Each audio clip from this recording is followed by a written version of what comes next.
Ha.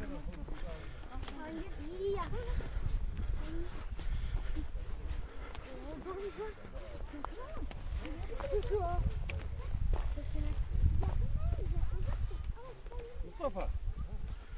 Nasılsın?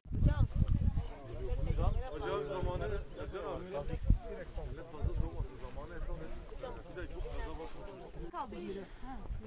Adana'ya da gidiyor.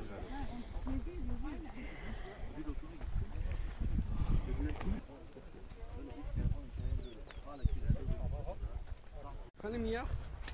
Miyav nerede? Miyav miyav. Hav hav. Hav. Bak. Bak burada ne var? Bak telefonu çek.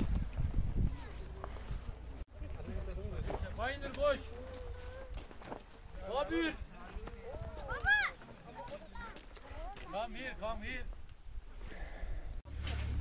Sizin işiniz mi zor, bizim işimiz mi zor? Biz iki zor, biz iki. Kolay gelsin, kolay gelsin. Hoş bulduk. Kolay gelsin. Siz de terlik, sen de terlik. Ne fark var? Allah gücünüzü arttırsın.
Onlar su içsin diye. Bu kaplumbağaya benzemiyor. Kışın bu sular birikir. Hani kaplumbağaya benziyor. Hayır oğlum bu yalak. Şekli. Su birikir. Bu sık sık arada bir yaptığımız geziler bence çok güzel. Yani zirvelere çıkıyoruz. Teknolojiden biraz uzak duruyoruz. Hani bizim için de güzel oluyor evden böyle otururken. Pandemi yüzünden bir yere çıkamadık kimse. Herkes telefona sarıldı. Böyle gezileri size de tavsiye ederim. Böyle ailenize gelebilirsiniz, tek başınıza gelebilirsiniz, arkadaşlarınızla gelebilirsiniz, dostunuzla gelebilirsiniz. Yani size de tavsiye ederim, çok güzel bir yer. Gerçekten de manzarası çok güzel. Her yolun zoru da vardır, kolayı da vardır. Ve her zor yolun da bir manzarası ve güzel yolu vardır.